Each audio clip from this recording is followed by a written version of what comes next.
এখন বেলা বাজে অনেকটা। আশা করি আপনারা সবাই ভালো আছেন, আমরা ভালো আছি। সকাল থেকে কিছু আপনাদের দেখাতে পারিনি, একটু অন্য কাজে ব্যস্ত ছিলাম।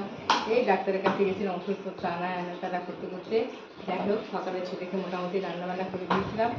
ভাত, মাছ, আর পাবদা মাছ ছোটো ছোটো ছিল ফ্রিজে, সেটাই করে দিয়েছি।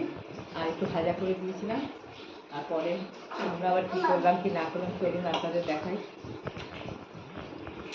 শোনাবে চলে আসা, স্নান করে দেবো।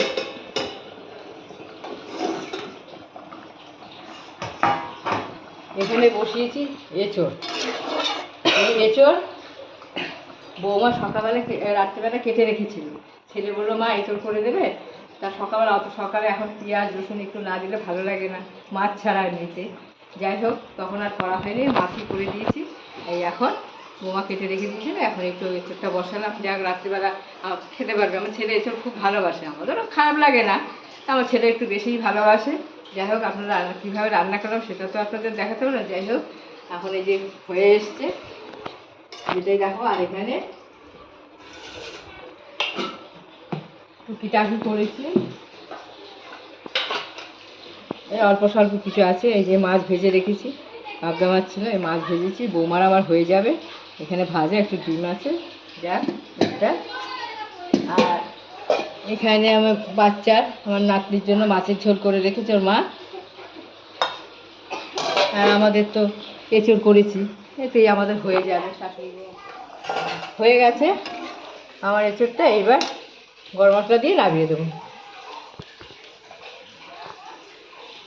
কি কি করলে, কিভাবে করলে রান্নাটা একবার এই তো পেঁয়াজ রসুন আদা, আপনাদের তো দেখাতে পারিনি।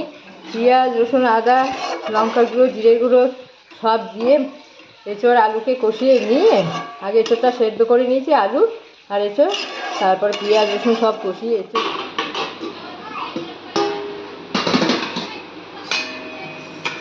কত খাবার বাবা, খাবারের মেলা, ঠাকুর বাড়ির আয়োজন। তাহলে চলে এসেছি চান টান করে রান্নার জায়গায়। এঁচড় রান্না করেছি, আপনাদের লাস্ট ফিনিশিংটা দেখাতে পারিনি। প্রচুর দিনের কাজ ছিল, বাচ্চা একটু বিরক্ত করে। যাক, চান টান করে বৌমার পুজো সব করা হয়ে গেছে, এখন সব কাজকর্ম হয়ে গেছে। এখন বৌমাকে খেতে দেবো, আর কি করেছি না করেছি একবারে সব আপনাদের এখন দেখিয়ে দিচ্ছি। এগুলো তো দেখিয়েছি এসব। আবার এখানে আছে শেফালি ফুলের পাতার বড়া, আর এখানে হচ্ছে আলুর বড়া। আর এই তো বাচ্চার খাবার হয়ে গেছে।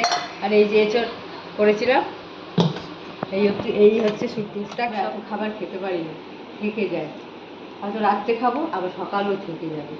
আছে পাশের ঘরে আমাদের একজন লোক আছে, ওদের দিই, ভাড়া আছে একটা, ওদের দিয়ে আবার এই যে ওদের ঘর থেকে আবার আমাদের দিয়ে যায়, আমরা ওদের দিই। এই করে করে আমাদের অনেক খাওয়ার দাওয়ার হয়ে যায়। যে মাছ ভাজা আছে, শুক্তো শাকটা খেতেই ভালোবাসি। যাই হোক, তাহলে এইসব রান্নাবান্না হয়েছে, এই দেখালাম। তাহলে এখন আমি বৌমাকে খেতে দিয়ে দিই, তাহলে আপনারা ভিডিওটা দেখুন। যে বৌমাকে খেতে দিয়ে দিয়েছি, বৌমা এখন খেয়ে নিক, তারপরে আবার আমি খেতে বসবো। এখন বাচ্চা আবার ওইদিকে বিরক্ত করছে, তো যাই একটু বাচ্চাকে দেখি, খাওয়া দাওয়া হোক। বৌমা